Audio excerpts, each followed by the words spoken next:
Hi hello నమస్తే రాయలసీమ ఆంధ్ర తెలుగు అమ్మాయి కేరళ వంటలకు స్వాగతం అండి. ఎలాగున్నారండి? మేము కూడా బాగున్నాము. మా ఆయన ఒక ఫిష్ తీసుకొచ్చారండి, వంజరం ఫిష్. నేను రాత్రి తీసుకొస్తే చాలా మటుకు ఫ్రై చేశాను, ఇప్పుడు కూర కూడా చేశాను, పెద్ద వీడియోలో పెట్టానండి. ఫిష్ మూలి అని ఎవరైనా తెలియకపోతే చూడండి, కేరళ స్టైల్ చాలా బాగుంటుంది. కొబ్బరి పాలు ఇచ్చేసాను, ఒక్కటి మాత్రం మిగిలిచ్చానండి. ఒక్కటి ఉంటే ఇంకా దీన్ని ఫ్రై చేద్దామనేసి మా ఆయనకి మీకు చూపిస్తున్నానండి. దీనికి కావాల్సినవి చూడండి, నేను మసాలాలు చెప్తాను. దీనికి కావాల్సినవి కాశ్మీరీ చిల్లీ పౌడర్ అండి.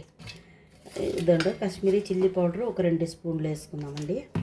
అలాగే 1/2 టీ స్పూన్ పసుపు అండి. అలాగే గరం మసాలా 1/2 టీ స్పూన్ అండి. అలాగే ఇది వచ్చి లెమన్ సాల్ట్ అంటారండి, మనము ఉప్పు, నిమ్మకాయ ఉప్పు అండి. మనం ఇది వేసుకుంటున్నాను కొంచెము. కొందరు చింతపండు వేసుకుంటున్నారు, నేను వేయట్లేదండి. ఇలాగా ఇది వేసుకున్నా కూడా పులుపు బాగుంటుంది. అలాగే మిరియాల పొడి 1 టీ స్పూన్ అండి. అలాగే ఉప్పు అండి, కొంచెం తగినంత ఉప్పు. ఇవి వేసి మొత్తం కలుపుకుందామండి. దీంట్లో ఇంకా ఏమైనండి, అల్లము ఎల్లిపాయ పేస్ట్ అవన్నీ ఏం అవసరం లేదండి. ఇది వేస్తే చాలండి. ఇదే బాగా టేస్ట్గా ఉంటుంది ఫిష్ ఫ్రై. ఎవరైనా కానీ ట్రై చేయకపోతే ఒకసారి ట్రై చేసి చూడండి, చాలా బాగుంటుందండి.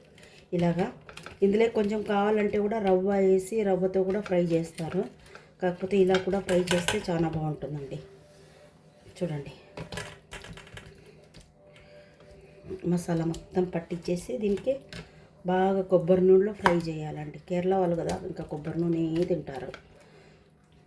ఫ్రై నేను తిన్నండి, నాకు కొలెస్ట్రాల్ ఎక్కువ ఉందనేసి డాక్టర్ ఫ్రైలు ఏం తినొద్దని చెప్పింది. ఇంకా ఆయన గురించి చేస్తున్నానండి. చూడండి, ఫ్రై చేసి చూపిస్తానండి. చూడండి చక్కగా ఎంత బాగా అయిందో, ఎర్రగా కనిపిస్తుంది. కాశ్మీరీ చిల్లీ పౌడర్ కదా, అందు గురించి అండి. ఓకేనండి, నేను చూపిస్తాను. హాయ్, చూడండి ప్యాన్ పెట్టాను, దీంట్లోకి సన్ఫ్లవర్ ఆయిల్ వేస్తున్నానండి. సన్ఫ్లవర్ ఆయిల్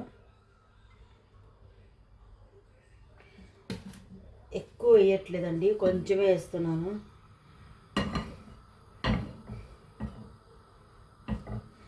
ఎయిర్ ఫ్రై ఉందండి, అందులో కూడా చేసుకోవచ్చు. దొండి ఎయిర్ ఫ్రై ఉంది మాకు, అందులో కూడా చేసుకోవచ్చు. దీంట్లో అయితే బాగానే అవుతుందండి ఫిష్ ఫ్రై. కాకపోతే మా ఆయన తిండండి, మా ఆయనకి ఇష్టమే ఉండదు. ఇందులో మసాలా అసలు పట్టుకోలేదు, బాగలేదు అని గొనుగుతూ ఉంటాడు. అందు గురించి ఇంకా ఇలా చేస్తున్నానండి. ఇలా చేస్తేనేమో వచ్చి ఎక్కువ ఆయిల్ వేస్తున్నావు, కొలెస్ట్రాల్ ఉంది అని అంటాడు. అది అట్లా చేసినా కూడా అంటారు, ఇట్లా చేసినా కూడా అంటారు. ఏం చేయాలండి మగళ్ళతో, అందుకని ఇలా చేస్తున్నానండి. కొంచెమే ఆయిల్ వేసాను, అయినా కూడా ఎక్కువ అయిపోయింది. ఇందులోకండి కొంచెం ఉప్పు లేదా ఇట్లా చల్లుకోవాలండి.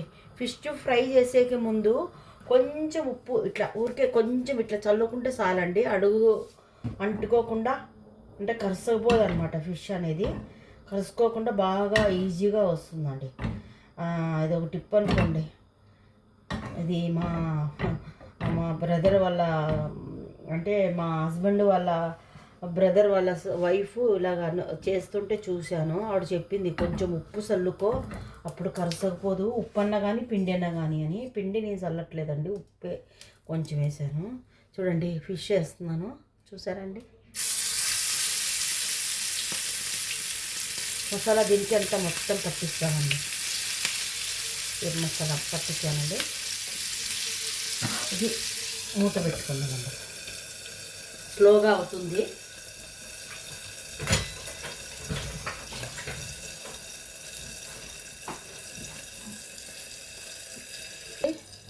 తిప్పుకుందాము. చూడండి, అది కరసకపోదంటే కరసకపోయింది. చూడండి, కొంచెము ఇలాగ దీన్ని మనం తిప్పుకుందామండి. చూడండి ఎంత బాగా వచ్చిందో, చూసారండి. అంటే కరసకపోయిందంటే ఎక్కువ కరసకపోలేదు, బాగా ఇలాగే మసాలాతోనే వచ్చిందండి. దీనిపైన ఇలాగ వేడివేడి నూనె వేసుకున్నామండి. ఇలాగ కాశ్మీర్ చిల్లీ పౌడర్ వేసానండి, చాలా స్ట్రాంగ్ ఎర్రగా ఉందన్నమాట. చూడండి, ఒక సైడ్ అయింది కదా, ఇంకొక సైడ్ తిప్పుకుందాము.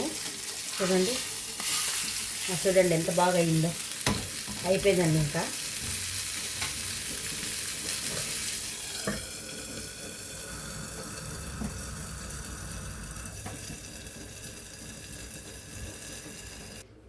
చూడండి ఎంత బాగా అయిందో.